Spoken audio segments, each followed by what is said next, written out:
I am Chetna, your host, and today we are going to continue our discussion extensively on D2C brands. And only this time we will be talking about how to set up high conversion ads for your business.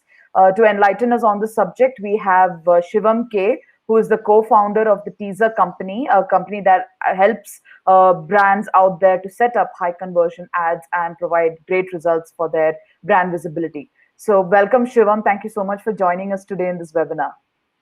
Thank you so much, Chetna. So, to start off with, I'll do a quick intro about the Teaser Company before Shivam introduces himself. Teaser Company has helped more than 15 D2C brands in India, and a handful of them are also in the US and UK. And they've built high conversion ad funnels with monthly ad spends up to rupees 1 crore and 200,000 US dollars.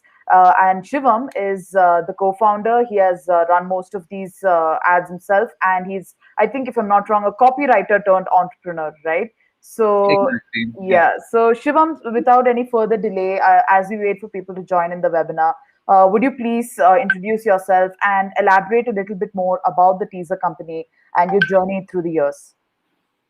Sure, Chetna. Thank you.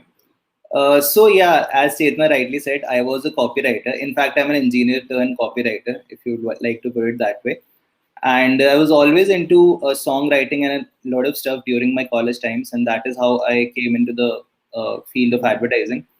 Um, and yeah, it was for more than 6 years when I was writing. I've written for brands like Honda, Michelin, McDonald's, quite a lot of ATL writing I've done across print, TV, radio, as well as Mhm. digital. And 2 years back, when we founded Teaser, it was primarily out of a need to evaluate the kind of communication impact communication can have. And Right. D2C seemed like the most obvious choice in that regard because D2C was on the rise in India at that point in time. In fact, Mhm. it's still on the rise and it's going to peak probably in 24, 25. And we figured that product innovation when done in tandem with differentiated communication could make a huge difference Right. at the point of sale essentially, and that is how we ventured into the D2C space. And yeah, that's been 2 years or more. That's excellent. And I wanted to know a little bit more about, before we, of course, step into the technicalities and all the marketing GAN we're going to get out of the session. I want to know what was your experience like as a copywriter? I mean, because that's always been a buzz, right? Content and the world of D2C. So working with all these brands and setting up content for them or writing copy for them, what were your most prominent learning curves from that? I think we would all like to know. Yeah, absolutely. um, Working in advertising was very exciting in the Mhm. sense, when you are writing something and that essentially helps a brand makes millions of crores of revenue eventually. That Right. idea in itself is very exciting. And advertising as an industry gives you the freedom to get into the shoes of a different category or array of consumers. It's not just when you're doing copywriting, you get to be a comedy writer one day, a very serious writer the other day. You Right. have to adapt yourself to the brand. So the Right. kind of freedom and the creativity you get to exercise as a writer is definitely worth the time, I would say. It's not very what do you say, relying on the client, though. I have a lot of ad agency friends who will beg to differ with you. That's why. Yeah. So That let me also not happens. discount on clients, but yeah, that's Yes, absolutely, absolutely. So when we talk about D2C brands, right, Shivam, I mean, you've worked with them for so many years, you understand them inside out. What is the one thing that is, driving D2C growth in India?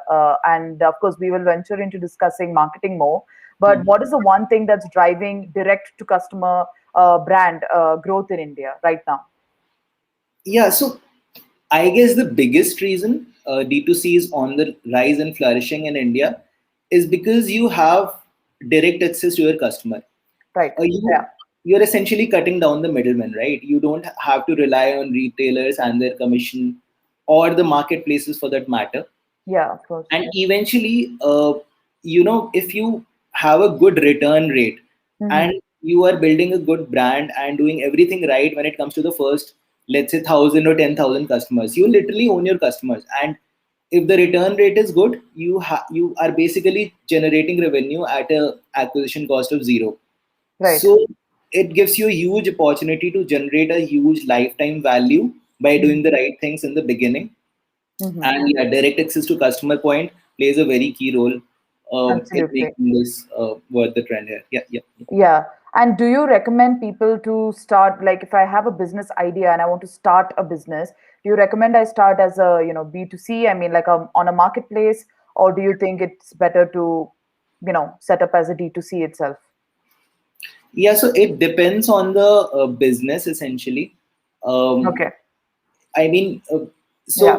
as I said, product innovation. If you have an innovative product idea, Right. Of course.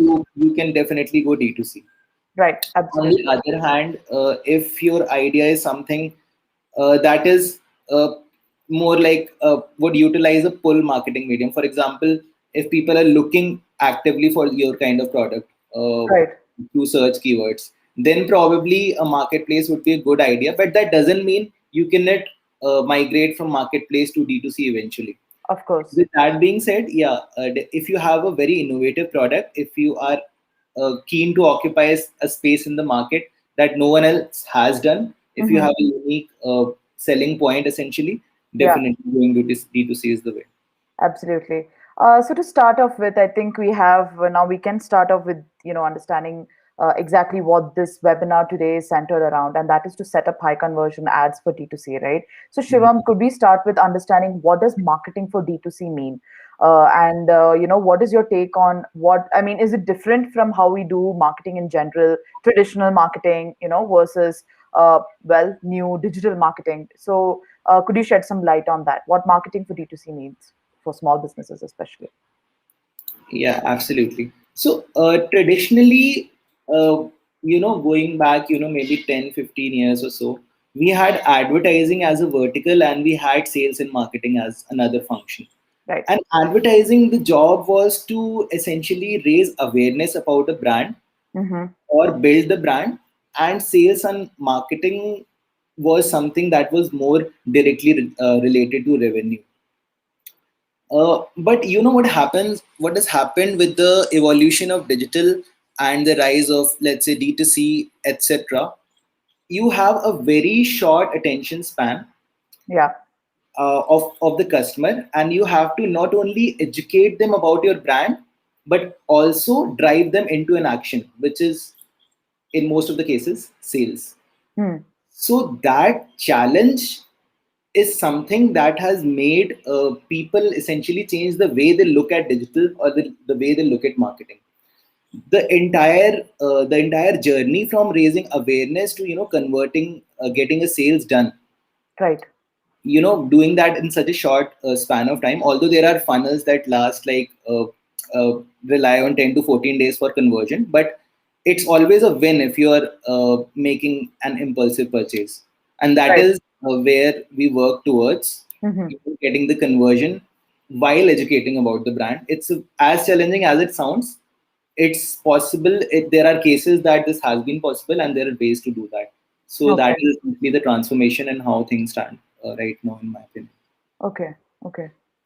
And with regard to what exactly, I mean, to the layman, how would you explain what conversion means? What exactly do you mean by advertising conversion?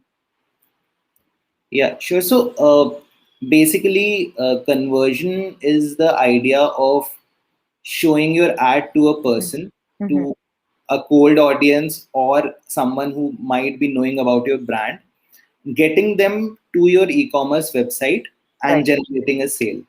Yes. Okay. That entire journey of showing an ad, getting them to the website, driving them into purchase, and finally converting them is what is known as conversion, the final point. All right. Okay. Makes sense. Makes sense. So with regard to a D2C brand, I think prior to some of our discussions also, right, we were talking about what all falls under, high conversion ads. So when you talk about high conversion, are you talking about, generating some kind of revenue, or is it about just the action that the user takes? I hope I'm on the right track when I'm talking about that. Yeah, absolutely. So I would like to, so before coming to what are exactly the ingredients of, high conversion ad, Right. I would like to talk a bit about positioning and branding and how big a Sure. role they play before you come to writing ads. So Sure. positioning essentially is, like I said earlier, occupying that space in the market Hmm. where you're addressing the pain point of your TG, introducing your solution, and differentiating it enough at the same time. Yeah. That is positioning. Hmm. Now it's okay, like if you are a first mover and you have a solution to sell that is very differentiated, it's fine. But why is, like, you may ask me, why is branding important then? Yeah. That is essentially because if you have a great product and you're having a good first few months of business, Hmm. anyone can come and copy your product, and you know pump more money into it, get more sales, and then essentially occupy that space you were looking to sort of occupy. Right. That is why how you say what you want to say becomes very important. Hmm. And essence of brand philosophy and storytelling Right. when it comes to the brand, how you want to say what you want to say becomes very, very important, Okay. and hence the importance of branding. Right. Okay, so when you're talking about branding, what are the elements that I think a D2C brand should focus on? What are the different elements? I mean, we were discussing that also yesterday, right? Like you're talking about how important branding is. What is the first thing that any business should focus on when they are just starting branding? Yeah, absolutely. I think for a D2C business, more than branding, looking to address the pain point and occupying space is more important. Essentially, the practice of positioning. Right. Uh, let's say you have a competitor in this space, Mm-hmm. and there's a big chance to against a SaaS product where, if you have to be the only solution provider to be a winner in the long term. In Right. D2C, there is a huge possibility to coexist along with other players in the market. Right. And so, for example, if you have someone already there in that space, the idea is to have an USP that is different from theirs. For Right. example, if Samsung and Apple are catering to the premium market of cell phones, Mm-hmm. Micromax saw that opportunity of providing the same service at a cheaper cost, Cheaper and cost. that is Yeah. how it occupied that space. Mm-hmm. So uh, that that exercise of positioning, no matter Right. at what level you're operating, is very important. Okay. Branding comes into play a little later Mm-hmm. when you have validated your idea. For example, like you have introduced a solution to the market, and people know that this is striking a chord with them. Mm-hmm. Then you have to get into branding so that no one else comes up and copies the product and gets to be a winner in the longer run. So Absolutely. that is one. Mm-hmm. Coming to the second question that you asked, what are essentially the right components to look for Mm-hmm. when you're doing an ad? So typically there are three lenses I always tell people to see through when you Mm-hmm. are looking at an ad, a D2C ad. First being the product. Okay. You, you have to have a product window in your ad. You have to give some space to your product. I mean, it sort of takes me back to that decade-old debate between advertising and the client, where they Mhm. want the product window and the advertising guys don't. Yeah. But you have to have the product when you are doing a conversion ad, Mm-hmm. so as to build a recall right from the beginning. Okay. The second thing, lens through which you need to look at is the consumer. Are Mm-hmm. you imagining the consumer right? I mean, are you talking the language that your consumer speaks or not? Are Right. you actually addressing a point problem that he's potentially facing or not? Or you are too much about your product and not really getting into the shoes of the consumer? Mm-hmm. That is the second lens. Third is the culture, the Okay. cultural lens, essentially. I mean, we have a case study where we sold a premium brand by doing vernacular based advertising. Right. English is generally considered to be the choice for luxury and premium brands, but we did vernaculars when doing the communication, and we got some great results. So Okay. culture becomes very important. uh, what does your TG do? What are their habits? What are their hobbies? You go to ask these questions Mm-hmm. before devising your ad strategy or communication strategy, so that you at least have some idea, if you're doing right or not. Okay, absolutely.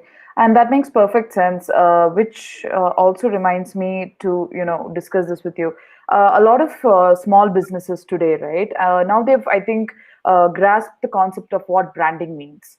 But they don't know about the other facets of marketing that can help them scale their business, right? That can help them grow. I think one of them was performance marketing, right, which we were talking about even before we did the webinar. So, what exactly is, according to you, the most like more important when it comes to, marketing for your D2C business, right? Is it branding or is it performance marketing? But before we talk about that, I would like you to also discuss what exactly performance marketing means for a lot of our small businesses. I'm afraid a lot of them still don't know. Yeah, absolutely. So performance marketing is a term that like incidentally we have spoken to a lot of clients sitting abroad who don't understand the word performance marketing as well, because they say, okay, you are talking about paid marketing, so fine. I mean, performance marketing is nothing but a buzzword, but yeah, it's the Okay. idea of doing an exercise which generally directly transforms into sales, or the Hmm. idea of uh, the exercise of marketing that converts into numbers or Okay. sales. Yeah. All right. That's essentially what it is. And but what, according to you, is the why is it that there is one against the other? So what is most important? If you tell a small business right now that would approach you, right? Like, what is the one you would of course tell them to focus on branding, or would you tell them to be more numbers driven, or is it also based on the type of business that they're having? So yeah, like it's just that because conventionally Mm-hmm. uh, this dichotomy exists: branding and media or performance or whatever you want to call it. They Mm-hmm. have worked in tandem for like over the years. They have been working sort of in different capacities in different verticals.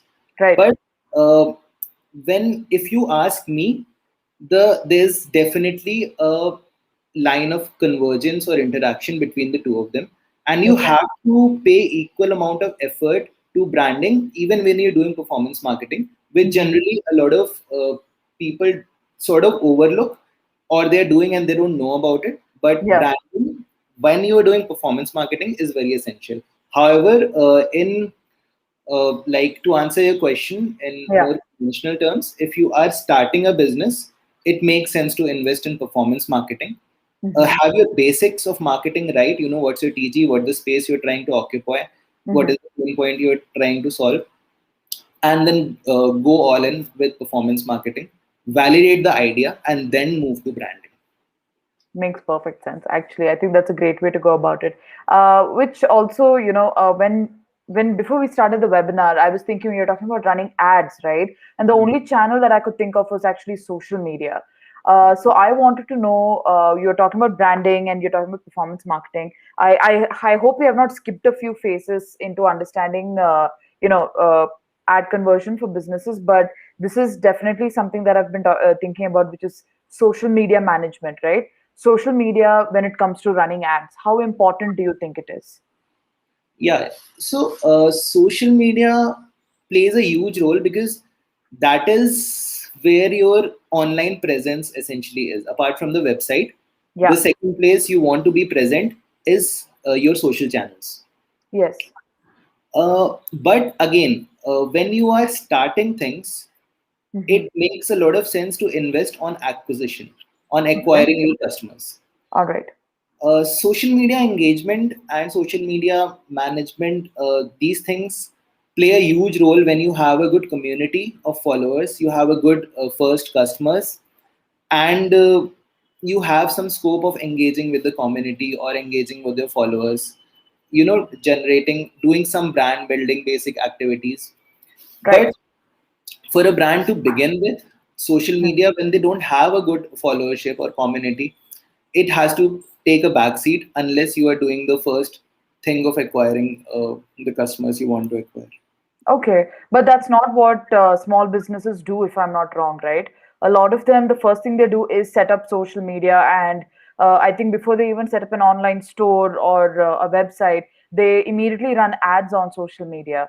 So, yeah, So there's a lot of exactly. I mean, I have also come across a lot of such cases where people don't have an e-commerce enabled website and they're expecting sales from social, um, yeah. yeah, yes, Instagram and Facebook. Which is which is definitely not the way to go. In fact, in a lot of cases we've seen people who are unable to differentiate between what are ads versus what are social media promotions. So they Okay. are always under the impression that social media channels, if I do some boosting on it, it will get me sales.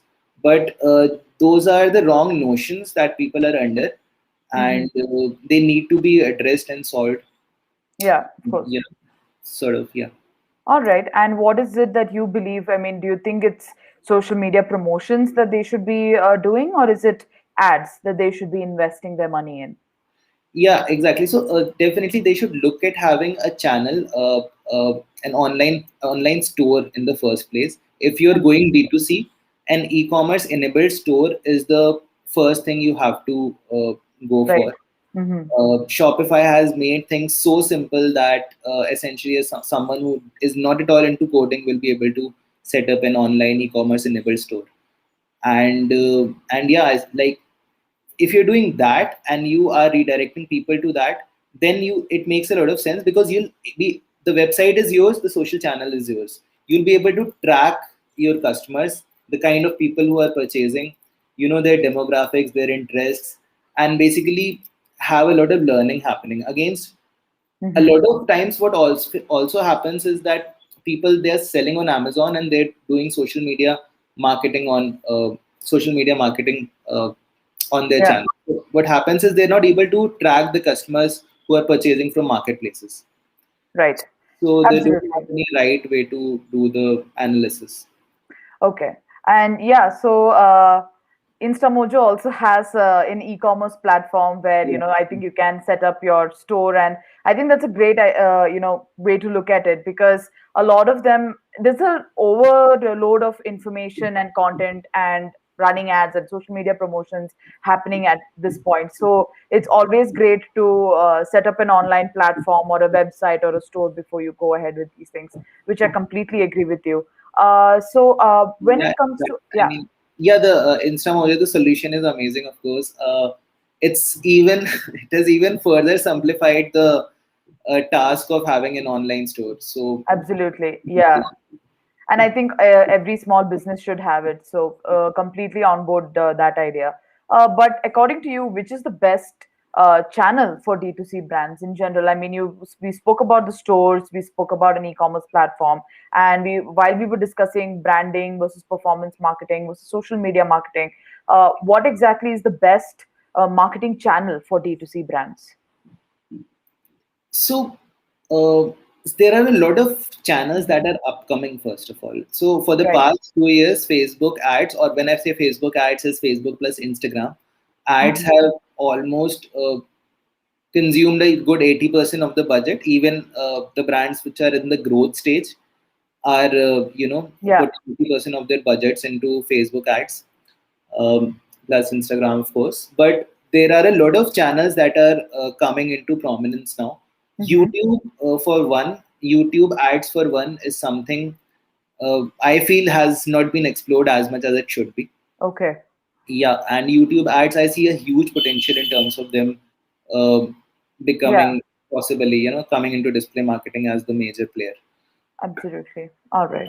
The second one I was apart from YouTube, the second one I would say is Google Shopping ads. Okay. Uh, they are also fairly recent in terms of other ads, of course, and they have done really well for some categories and some brands. The Hmm. good thing is that neither are they a display medium, like they not don't come under display marketing. Neither are they dependent on keyword search. So Mhm. they, when shopping ads, what they do, they look for intent from within your landing page, product page copy, and Mhm. the algorithm works that way. So it's easy to set up, and the results in the short term have been great. Okay. All Yeah. right. So Google Shopping is something I would want to talk about for sure. Okay, definitely. All right. And so when okay, now you're talking about these mediums. What is it that the teaser company? I don't know if that's sharing secrets, but what are the channels that the teaser company also uses? Like, what are what is it that your clients prefer? You worked with so many clients over the years, right? What is it that they prefer? Running ads on. Yeah, yeah. So, like I said, the past 2 years have been ruled by Facebook ads. Yeah. Uh, Okay. but yeah, Facebook and Instagram have been our key channels of acquisition Hmm. as well as retention to an extent when it comes to paid channels. However, Hmm. there is a lot of scope of experimentation when it comes to even any display marketing channel, for example. Okay. Uh, there's a lot of ad formats that you can experiment with. Hmm. When I say ad formats, it's definitely Hmm. means like a video, GIF, carousel, and static Right. image, but it also like from there are a lot of lenses through which you can look at the kind of ads: product centric ad, testimonial ad, you know, Absolutely. Yeah. review ad, user generated content using being used in as an ad. So these are some of the various ways in which you can promote your product and do an ad that can actually work. So one of the things we have noticed is over the years, what we've noticed is the kind of ad that generally work for D2C Mm-hmm. or on paid channels are the kind of ad that don't actually come across as an ad. They don't look like an ad. For Okay. example, we have a case where we had a very expensive brand film of a brand running, uh, and it sort of flunked. I mean, because there is a lot of differences when you look Okay. at B2C ad versus a conventional brand film, and Okay. what instead worked was a handheld phone shoot of a user using the product. Uh, Oh, user generated content. I hope I yeah, used that word exactly. right. Yeah. Yeah, Okay. so those are the things. I mean, Mm-hmm. because there's a lot of social proof, there's a lot of relatability if you are using UJC, and you sort of have bought into the trust of the user if you're showing UGC because there's a live testimonial in front of you. So Absolutely. yeah, Mm-hmm. UGCs for one, it has worked a lot for some of our brands in the past year or so. Okay. And which is the best format? I mean, this is something we discussed as well. You mentioned there are different kinds of ads, right? You said there's carousel, there's videos, there's testimonials. So, which is the best format or the most user friendly format or the ones that people click on the most uh, with regard to running ads? Yeah, yeah. So, videos for the past year or so, videos have done really good against Okay. the targets. Again, I mean, if you're very keen on showing the product, Mm. static ads work the best, and Okay. sometimes product ad is all you need to run. For example, if you have a brand like if you have an app, if you're in the Apple category, that is all you need, right? Uh, Right. but yeah, videos as a format have worked really well across categories for sure. Yeah. Absolutely. And I completely agree with you on that because if I see a video ad, I'd much prefer seeing that than a static ad. So, yeah. But I think as a user personally, when you mention user generated content, right, I completely believe that that is a lot of branding for a business and it's so easy to do that. However, do you think in India it is actually popular user generated content when it comes to businesses? So definitely lot of people have tried in the recent Mhm. past. I mean, definitely they have Absolutely. tried, but yeah, uh, somehow they're not tapping into the huge potential of UGC you can have incoming for free of cost. I mean, there are very simple hacks that you can use.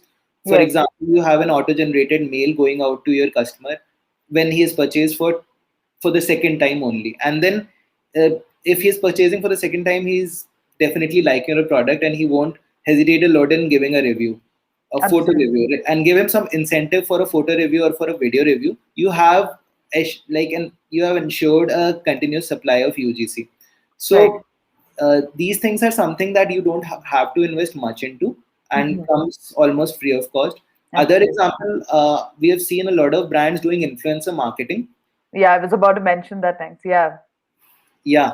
So yeah, influencer marketing people are doing, but somehow they're not generating results for them. Mm-hmm. But the right way to, so if you're not engaging with a mega influencer and you're keen on engaging with the micro and nano influencers, Right. the right way to go is to go for UGC. Don't look for Mm. direct sales. Look at getting the content done with with the kind of influencer that resonates with your TG, and then leveraging the content through your paid channels. Okay. That as a strategy also works a lot if you're Okay. trying to use influencers. Yeah. Yes, especially now it seems to be a buzzword. A lot of content marketers have seen, that it's even a ranking keyword on Google. So definitely, influencer marketing has become a trend in the past few months. A lot of people are doing UGC from home. So I completely agree with that. Which brings me to my next question, right? I mean, let's talk money. What exactly is the budget? Right, I'm sure a lot of businesses who have joined us today are thinking that, like, what exactly is the budget that they should keep when they are thinking of running ads, whether on social media or other mediums, and of course you would know because you have spoken to them about this personally with each client who approaches you. So what is the budget that they should keep aside? See, if you are, I assume you're asking about businesses that are just starting, right? Yes, Early. yes, ideally, yeah, because that's mostly our target audience also. They're all businesses who have maybe max just set up their online store, and yeah, micro and small businesses. Okay. So, first thing would be to keep the budget, like to try to ace one channel, because when you're starting out there's no point investing into many other channels and not getting an output out of anyone. So try to begin with one channel and give it sufficient time to learn and optimize. For example, if you're beginning with Facebook ads, and Facebook ads is something I would still recommend them to start with, Right. and keep a budget aside of anywhere from 1000 to 3000 a day. It could go Okay. up. Yeah, yeah, definitely go upwards. And just give the algorithm sufficient time to learn and optimize. At the same time, coming back to the basics, make sure that you are testing enough communication routes, testing enough audiences, so as to make sure that you are able to identify what kind of TG is interacting, what kind of TG is buying, and what Hmm. kind of communication is performing the best for you. So Okay. and reiterate accordingly. All right, absolutely. Okay, so that also makes a lot of sense because I think 1,000 to 3,000 a day for a lot of small businesses, then it gets to convincing them why they should be spending that much money, Yeah. right? And I think that's where you guys come in. You'll be convincing them as to why. So I would also like to know, why would I have, as a business, be spending this much money on running an ad? What are, the return I get, or as you would say, the return on ad spends Yeah. that yeah, I would be getting from this? See again, this is like return on ad spends is a question that is very very specific to a Mhm. category. Okay, No one can make a commitment on the kind of returns you'd be getting. of Also, course. we have worked with a lot of businesses who are in the growth stage and are heavily funded, let's say Series B. So they don't care about return on ad spend. They are very much keen on acquiring customers, because for Right. them, the top line is all that matters. But again, coming back to the early stage brands and what kind of budget they should begin with, and the idea of convincing them should Mhm. definitely tell them that yes, if you are investing in promotions or doing anything without any idea of getting any result, for example, if you're Yeah. doing social media boosts or promotions, you don't really get to uh, understand if a sale is coming, it's coming from this channel or where is it coming from. So Yeah. you have to have that thing. You have to have them educated that Right. okay, if you're spending 1000 to 3000, you can expect a return on ad spends of somewhere like 2 or 2.5, and you'll get to understand in 1 week that you're Hmm. actually getting this much return. So when Okay. you have the returns in front of them, and they know that they are able to track if they're spending 1000 or 3000 and the result is in front of them, then it becomes much easier for you to convince them basically. Yeah. Okay. All right. Okay, so this when we're talking about budget and we're talking about the money, then the amount people are expecting back, right? I mean, how can we set these goals? You have said that you have to be very clear about how much money you're going to spend on each ad, whether it's on social media or wherever. So, and here I would like to know a little bit about how teaser company also works with clients to help them understand what exactly they can expect in return, right? So what should companies prepare for, right? What should businesses prepare for when they are about to set up ads? What are the good and the bad that they should expect from setting up ads for the business? So can I like good and bad in what terms? Is it like So, for example, the bad could be that they are not getting enough clicks. That it's too early for them to be even running ads at this stage is one that I can think of. And the good is, of course, that they do click on the ad and then they go and maybe they don't just visit the website, but they also make a purchase. I'm assuming this is how it works, right? yeah, yeah, absolutely. Yeah, It does. So definitely, I mean, let's say it's the worst case scenario and you haven't gotten any purchase after spending for yeah, 3, 4, 5 days. But here's how you can get the best out of it. So look at the positive side. You have tested essentially three strategies or three positioning ideas of your product. right, Now you know that which is the kind of audience, because you have analytics at your disposal. You know which is the kind of audience that is coming to my website, spending time, clicking. So I know the demographics of my audience. Where does my audience lie? The ideal age bracket of my audience who are interacting the most with my ad or checking out the product for that matter. And when you decide to rerun ads, you will rerun with a lot of learning. right. You know the kind of strategy, communication strategy that has worked for you. You know the kind of TG you have, so you'll be targeting with that persona in mind. You're doing the communication and targeting. Yeah. This is the positive side for sure. If even if you're having, even if Okay. you think that you're not getting anything in the first few days, yeah. Right. Okay.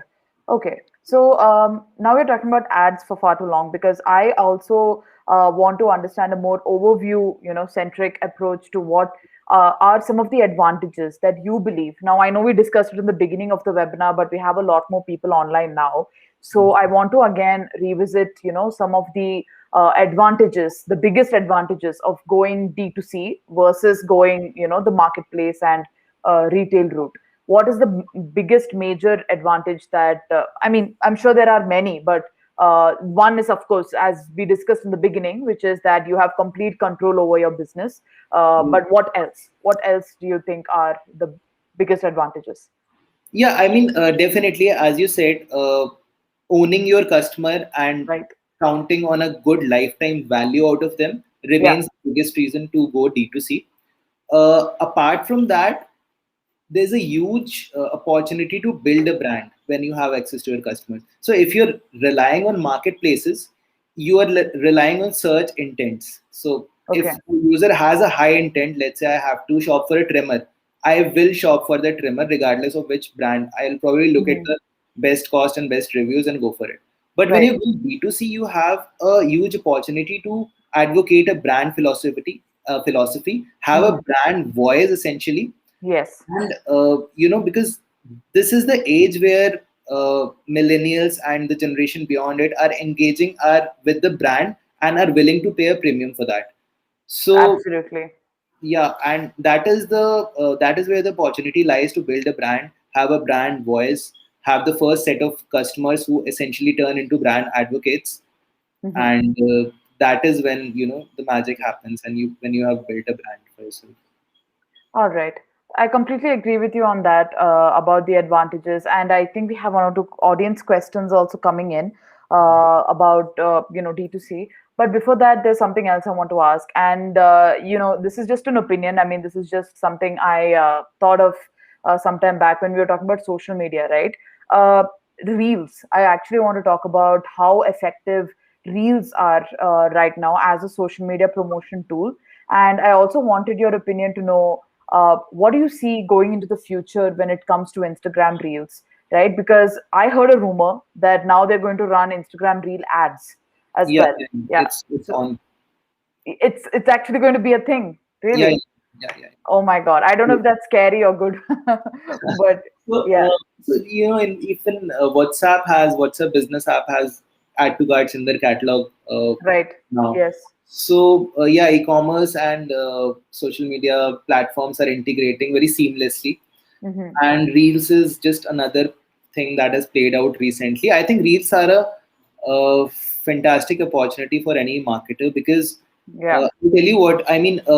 Conventionally, it was like we spoke about brand films or TV commercials. They had a Right. habit of setting up and paying off towards the end when the punch came.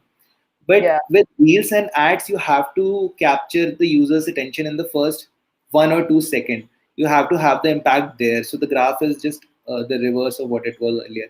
And Hmm. in that regard, the components of a good ad and a good reel are very much in sync. So that Hmm. way I see reels as a huge opportunity for Instagram and for any D2C brand to do good stuff. Absolutely. Yes, because I think a lot of marketers love to hate or hate to love reels because there's a lot of them, right, out there. And I think, in fact, that's one of our audience questions. So we'll get started on that because some of them are asking about social media also. So I think to start with, we had someone, having a really good observation on social media about when we were discussing positioning. And this is what she had to say. Positioning in terms of pain point of the customer is a great thing, but what would you suggest for us? This is a brand we've worked with before called Genie's Planet, where the problem that we solve is not necessarily perceived as a big pain point for the customers. So through our products and workshops, we focus on simplifying and triggering conversations on empathy, diversity, disability. It is a slow journey, and as a D2C brand, we focus on parents and children. People seem to like the idea, but not so much of spending money on it.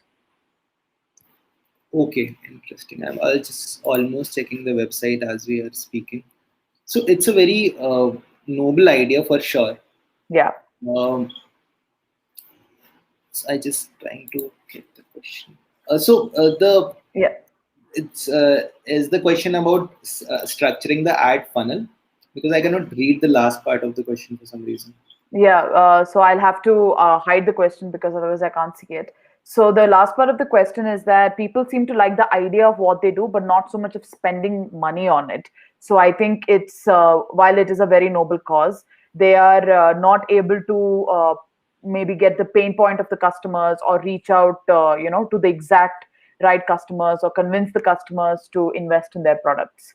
I'm assuming that this is what they're talking about. Yeah, yeah. I think definitely. I mean, this looks like. I mean, I may be wrong, but this looks like a product or a business where the sale would happen eventually, when you Right. would have positioned yourself like maybe further down the line. So the idea in your strategy should always to raise awareness and build a community of people who believe in your idea, resonate with your idea, and the warming up shall happen gradually, and the sale would be a natural outcome of the same. So, Mhm. raising awareness and building a community would be a strategy for sure that can be tested. And I'm also assuming even brands like this, where the cause is noble and but the funds may be, just finding its way into the business, right? What are some of the low cost promotional marketing ideas that you can share with them? You're talking about building a community and a network. Why don't we maybe discuss what are the right channels where they'll get more brand visibility? Relevant groups and communities, like relevant Facebook groups, relevant WhatsApp and Right. Telegram groups, being a part of them, And talking about regularly, the brand. yeah, interacting with them, and spreading the cause, because everyone listens to, as Shweta also agrees, as everyone listens to a good cause. Right. And once you have followers there, once people start, following your brand, believing in them, and the word just spreads and spreads, revenue would only be a natural outcome. So leveraging existing communities is a very good organic strategy anyway for any brand, be it D2C or not. Absolutely. All right. So we have one question, and I think we should be discussing this a lot more because I really liked us talking about content when it comes to running ads, right? The importance of content. So, when it comes to distributing content, what are some of your tips with regard to running ads, of course, and in marketing in general? Yeah, definitely. For when it comes to content marketing, an omni-channel approach is very essential, and a lot of Hmm. people tend to miss out on that. So again, a very nice question. Distributing content is for so how we look at it is always having a content engine of sorts. Hmm. So no matter what kind of content you are producing, just make sure you have it adapted or native enough, make it native enough for any platform. For example, if you Absolutely. have a video being recorded, you Hmm. can have a Facebook video going on the Facebook platform itself for 2 hours. I think that's the limit there. But then Hmm. you can have a snippet of sorts made out of it and turn on Instagram stories, those reels as well. At the same time, they could be, it could be repackaged into a LinkedIn blog and published elsewhere. So the idea is to have a content engine that distributes the content Hmm. that is native to all the platforms you're targeting. Okay. And that way, you will have much more, like 5x, 7x more visibility against if you're just going uni-channel. All right. So, for example, let's say if you have a blog, right? If you have a WordPress account or something, from there, how can I effectively distribute? So when you're talking about a content engine, are you talking about a centralized place where you have all your different types of content? Is that what you're saying? Yeah, I mean, it could be a team, or in most cases, it has to be a team because it's like Okay. repurposing it according to any platform. So, for example, you have a Absolutely. blog, then you could have a so like you must have seen a lot of blogs coming out of podcast, right? Right. So that is getting acing both the channels. You are acing SEO because you have the written format there, and then you're going to all the podcast platforms like Spotify, Apple Podcasts because of your Right. podcast. So yeah, essentially that. Okay, I completely agree with that. Which brings us to our next question. We'll be taking a few more of these. So, if you guys have any questions, please do drop it because we are halfway done. We will be wrapping up the webinar in another 10 minutes. So, Rakesh is asking, I do not want to spend on ads as soon as I set up my business. What are some of the organic ways I can reach my audience for now? Yeah, absolutely, Rakesh. I think that is something a lot of businesses face and want to do when they're starting out. Organic channels, as we discussed, again, something like Facebook groups and the right communities where your TG could exist is the way to go.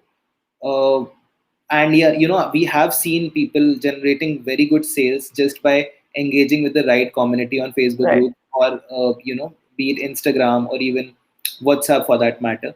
Yeah. So getting into the groups, getting into the communities, talking subtly about your product, not spamming, but Hmm. talking subtly about your product with the idea of what is the kind of problem you're solving. Where do you think that particular community can uh, what do you think that particular community can believe in when it comes to your product? What is their essential pain point? Talking about those things, having a natural conversation, and then subtly introducing a product is something you can try in different groups and communities if you want to go organic. Social Hmm. media, unfortunately, the organic reach of any social media platform currently is heavily cannibalized because of the paid ads. So organic Yeah. social media doesn't really work. You have to hustle your way through if you're looking at organic way of generating sales. Yeah, I completely agree with that. And I think that's exactly what the next question also discusses, which is, are we overdoing it with ads as well? Because, like you said, right, social media is now filled with ads. So, Yeah, yeah. how can we balance out what we are doing? I mean, is it something businesses should consciously decide to change? Are you having a conflict now? Because this is also what you guys do as a business. So like if you ask the consumer or the user and me, that is a fair point. I mean, we are Right. heavily bombarded with sponsored and paid content. I mean, there are games where you have to watch ads to earn virtual coins. Yes, I know about a lot of these. Yeah. So that is literally the Hmm. world transforming, and it's not. You could say it's not very good for the mental well-being of the society as a whole. This much promotional content, but as of now, it remains the main acquisition channel for D2C businesses. That is what we are talking. Right. So. Uh, Okay, of course, absolutely. yeah. When we were talking earlier about engagement, right? I remember reading a blog that was written on your website itself about, different tips for better engagement. And I know it's repeated. A lot of us have read the articles, but personally, what are some of the hacks that you can share with us on, how to achieve better engagement with regard to, you know, your marketing and your ads and your brand visibility? Sure, sure. I'd like to, in fact, talk about a few tips that should you should definitely keep in mind when you're writing or making ads. Mm-hmm. First of all, write for the consumer, not you or your product, Right. because nobody really wants to listen to a lot of you touting your own this thing, because essentially it's about the consumer that you are addressing and want to solve the problem of. So use the word you a lot and not we Right. and in your copy. You Mm-hmm. always works, and that is the first step towards talking and really having the consumer in mind when you are doing anything. Be very very crisp. I mean, economy of words. Economy of words is something that is very underrated, and as a Mm-hmm. copywriter, this is one of the biggest lessons I've learned from the past, that be as crisp and concise as you can. I mean, you can Mm-hmm. have a sentence that says get an added bonus of 12% every time you buy from our website, right? But you can also say 12% off on your next purchase. Yes, yes, much more crisp and clear. Yeah. Yeah, so I think that is very important, and that, like, now that you don't have the 25% rule in ads, you have the opportunity to say things with a few words and be very bold with your text and font. That is something that has worked for a lot of brands we've worked with, and I would like to sort of share the same. Again, look for a thumb stopping approach when you are doing ads. So, for example, because we have so much content around us and we have a habit of scrolling. So, when you have to have this in mind, Mm-hmm. that whenever you're scrolling, you have to have some kind of pattern interruption uh, when you Okay. are across an ad. So, for All right. example, let's say it's an iPhone ringtone Right. that happens whenever when you are scrolling through a feed. So Mm-hmm. it's something that Oh, has to strike a sort of it uh, distracts the user basically. It just kind of moves, diverts their attention, I think. Right. yeah. So Yeah. basically, the first hook into an ad is some kind of pattern interruption or something that gets the attention of the user. So always look for that. Look for something like a knock on the screen. Anything can go that way, but look for that first element or first hook that can lead your user into viewing that ad. Okay. Lastly, I mean, it's also very important to create some kind of urgency, either through facts or Mm-hmm. some kind of social proof to drive an action. So, for example, if you need a call to action, you have 4 points, like 371 users have rated as 4.7 plus above. Try Mm-hmm. now. It is, it sort of builds much more credibility than just saying try now. So look for that social proofing when you are finishing an ad or writing your call to action, and try to create some kind of urgency. It could or could not be an offer, but any kind of urgency and social proofing before a call to action tends to work. So Okay. yeah, just a handful of things. So I don't know about other people, but a lot of people have, and I've read a few articles on this. I could be wrong with regard to an Indian audience how it works, but when they see numbers like 50% off, 60% off, Black Friday, or end of season sale, I've actually heard that that kind of it doesn't pique their interest anymore, despite it being crisp, clear content. I think is it because it sounds too marketing, or so should we even change the kind of language that we are using when it comes to, ads? Is there something different that we should do, or is it pertaining to each audience? Yeah, I think when you are speaking with the audience that already knows about your brand. For example, I am a user, an existing user of a brand, or I know the brand, and I'm on a brand awareness level. I know about the brand. Right. Then you can talk to me in the promotional language, because that is only force me to do the next purchase, or purchase for that matter.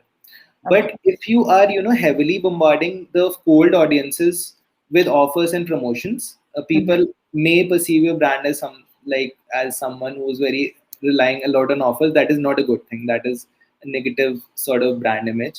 So don't do a lot of promotions for your cold audiences. Is where I would stand. And but it's definitely okay if you are running a sale for your existing audiences, or running the ad further down the funnel. That's completely fine. Okay. All right. Okay. So I think that does bring us to the end of the webinar. If you do have a couple more questions, you can of course ask Shivam separately. We'll also leave his website link over here. So hopefully you guys will visit the teaser company's website, see the different services they offer if you are interested in doing high conversion ads for your brand. And if you do have any further questions, you can direct it to us. You can leave it in comments, or you can visit the teaser company personally, right? So thank you so much, Shivam. I think this was a very enlightening session, and I personally learned a lot about running ads and about marketing in general. So thank you so much for joining us today. Thank you so much, Chetna. Like, I feel the same, and it was really good chatting with you and sharing the insights and speaking in general about D2C ads, marketing, advertising, everything. Absolutely. So thank you so much. We'll hopefully be back with Shivam for another webinar sometime soon in the future. Thank you, everybody. Thank you. Thanks, everyone. Yeah.